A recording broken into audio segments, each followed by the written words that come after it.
အားလုံးပဲမင်္ဂလာပါခင်ဗျာကျွန်တော်ကတော့တမင်ဦးဖြစ်ပါတယ်ဒီအစီအစဉ်မှာကျွန်တော်အနေနဲ့သတင်းချက်လက်တွေကိုပုံမှန်မှန်ကန်စွာနားလည်နိုင်စေဖို့အတွက် information literacy အကြောင်းအရာတွေကိုကျွန်တော်မိတ်ဆွေတွေအတွက်ဝေမျှပေးသွားမှာဖြစ်ပါတယ်ခင်ဗျာဒီနေ့ episode 1မှာတော့ information literacy ဆိုတာဘာလဲဆိုတာကိုစတင်ဆွေးနွေးသွားမှာဖြစ်ပါတယ်ခင်ဗျာကျွန်တော်စကားတစ်ခုနဲ့စကြင်ပါတယ် Facebook ပေါ်မှာသတင်းတစ်ပုဒ်တွေ့တယ်လူထောင်ပေါင်းများစွာ share ထားတယ် comment တွေကလည်းပြည့်နေတယ်အဲ့ဒါဆိုရင်အဲ့ဒီသတင်းကမှန်တယ်လို့ပြောလို့ရမှာဖြေကတော့မရသေးပါဘူးဆိုတာပါပဲဘာကြောင့်လဲဆိုတော့လူများများ share ထားတာနဲ့သတင်းတစ်ပုဒ်ဟာမှန်ကန်တယ်လို့တန်းပြီးသတ်မှတ်လို့မရပါဘူးကျွန်တော်တို့လူသမိုင်းတစ်လျှောက်မှာလူအများကြီးကယုံကြည်ခဲ့ပေမဲ့မှားယွင်းခဲ့တဲ့အယူဆတွေအများကြီးရှိခဲ့လို့ဖြစ်ပါတယ်ဒါကြောင့်သတင်းအချက်လက်တစ်ခုကိုတွေ့တာနဲ့ချက်ချင်းယုံကြည်လိုက်မယ်ဆိုရင်ကျွန်တော်တို့ဟာသတင်းမှားတွေကောလာဟာလတွေဝါဒဖြန့်မှုတွေကိုအလွယ်တကူယုံကြည်သွားနိုင်ပါတယ်ဒီလိုမဖြစ်အောင်ကာကွယ်ပေးနိုင်တဲ့စွမ်းရည်ကို information literacy လို့ခေါ်တာဖြစ်ပါတယ် information literacy ဆိုတာဘာလဲရိုးရှင်းရှင်းပြောရရင် information literacy ဆိုတာကအချက်လက်တွေကိုရှာဖွေနိုင်တယ်စစ်ဆေးနိုင်တယ်အကဲဖြတ်နိုင်တယ်နားလည်နိုင်ခြင်းနဲ့မှန်ကန်စွာအသုံးချနိုင်ခြင်းတို့ကိုဆိုလိုတာဖြစ်ပါတယ်တနည်းပြောရရင်ဘယ်အချက်လက်ကမှန်တယ်လဲဘယ်အချက်လက်ကမှားတယ်လဲဘလောက်ယုံကြည်သင့်တယ်လဲဆိုတာကိုဆုံးဖြတ်နိုင်တဲ့အရေးချင်းဖြစ်ပါတယ်ဒီနေ့ခေတ်မှာ information literacy ဟာ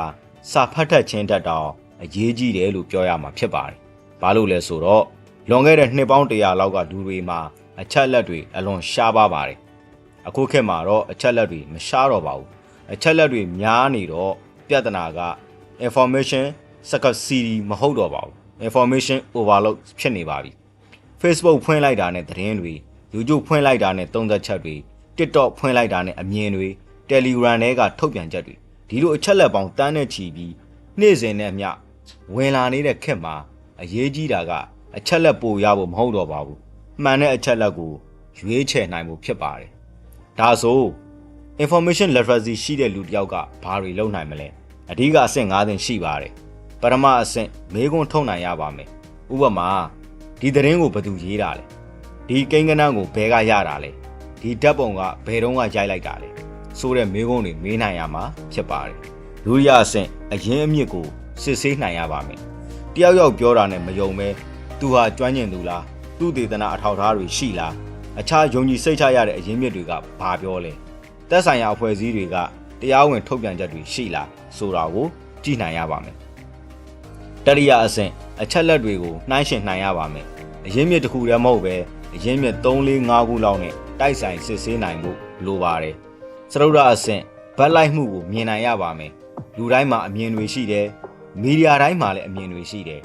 နိုင်ငံရေးသမားတွေမှာလည်းအမြင်ရှိတယ်အရေးကြီးတာကဒီလူဘာပြောတာလဲထက်ဘာကြောင့်ဒီလူပြောတာလဲဆိုတာကိုစဉ်းစားနိုင်ဖို့ဖြစ်ပါတယ်ပြင်စမအဆင့်တာဝန်ယူစွာအသုံးပြုနိုင်ရပါမယ်မသေးကြတဲ့သတင်းကို share မလုပ်ဖို့အခြားသူတွေကိုမထိခိုက်စေဖို့မိမိကိုယ်တိုင်သတင်းမှမဖြန့်မိဖို့လိုအပ်ပါတယ်ဒီနေရာမှာလူအများစုလုံးမိတဲ့အမှားတစ်ခုရှိပါတယ်ကိုယုံတဲ့သတင်းကမှန်တယ်ကိုမကြိုက်တဲ့သတင်းကမှားတယ်ဆိုပြီးစဉ်းစားတတ်ကြပါတယ်ဒါကို psychology မှာ confirmation based လို့ခေါ်ပါတယ်ကျွန်တော်တို့ဟာကိုယုံကြည်ပြီးသားအယူဆကိုထောက်ခံတဲ့အချက်လက်တွေကိုပိုယုံတတ်ပြီးစန့်ကျင်တဲ့အချက်လက်တွေကိုလေ့လူရှုတတ်ကြပါတယ်ဒါဟာလူသားတိုင်းမှာရှိတဲ့သဘာဝစိတ်ပိုင်းဆိုင်ရာအားနည်းချက်တစ်ခုဖြစ်ပါတယ် information literacy ရဲ့ရည်ရွယ်ချက်ကဒီအားနည်းချက်ကိုလျော်နှဲအောင်လုပ်ပေးဖို့ဖြစ်ပါတယ်မြန်မာနိုင်ငံအခြေအနေနဲ့ဆက်ဆက်ကြည့်မယ်ဆိုရင်ကျွန်တော်တို့လူအဖွဲ့အစည်းဟာသတင်းအချက်လက်စစ်ပွဲတွေကြားမှာနေထိုင်နေရတဲ့လူအဖွဲ့အစည်းတစ်ခုဖြစ်ပါတယ်နိုင်ငံရေးမှာလည်းအဖွဲ့တိုင်းမှာသူ့ဇာတ်ကြောင်းနဲ့သူရှိကြပါတယ်မီဒီယာတိုင်းမှာလည်းသူ့ရှုထောင့်နဲ့သူရှိတယ်လူတိုင်းကကိုယ့်အမြင်ကိုထောက်ခံတဲ့အချက်လက်တွေကိုရွေးချယ်တင်ပြတတ်ကြပါတယ်ဒါကြောင့်ကျွန်တော်တို့အနေနဲ့လိုအပ်တာကဘယ်ဘက်ကိုယုံမလဲဆိုတာထက်ဘယ်လိုစစ်ဆေးရမလဲဆိုတာကိုသင်ယူဖို့ဖြစ်ပါတယ်အဆုံးသတ်အနေနဲ့အရေးကြီးဆုံးအချက်တစ်ချက်ပြောပါဆိုရင်ပညာတတ်ခြင်းနဲ့ information literacy ဟာမတူပါဘူးဘွဲရထားတဲ့သူလဲသတင်းမှားကိုယုံနိုင်ပါတယ်ပါရဂူဘွဲရထားတဲ့သူလဲဝါဒဖြန့်မှုရဲ့တားကောင်ဖြစ်နိုင်တယ် information literacy ဆိုတာပညာအရေးချင်းထက်တွေးခေါ်ပုံနဲ့ပိုသက်ဆိုင်ပါတယ်မဲခွန်းထုတ်ရဲဖို့အထောက်ထားကိုကြည့်ဖို့ကိုကိုပြန်တန်တရားဝင်နိုင်ဖို့ ဒါတွေက information literacy ရဲ့အခြေခံဖြစ်ပါတယ်ဒီနေ့မှာကျွန်တော်မိတ်ဆွေတွေကိုမှတ်သားသွားစေခြင်းတဲ့စကားတစ်ခွန်းကတော့အချက်လက်တွေကိုတွေ့ရုံနဲ့မယုံပါနဲ့အထောက်အထားကိုအရင်ကြည့်ပါ episode 2မှာတော့ information နဲ့ opinion ဘယ်လိုကွာခြားသလဲဆိုတာကိုဆက်လက်မျှဝေပေးသွားမှာဖြစ်ပါတယ်အချိန်ပေးပြီးနားဆင်ပေးကြတဲ့ကျွန်တော်မိတ်ဆွေတူဦးချင်းစီတိုင်းကိုကျေးဇူးအထူးတင်ရှိပါတယ်ခင်ဗျာ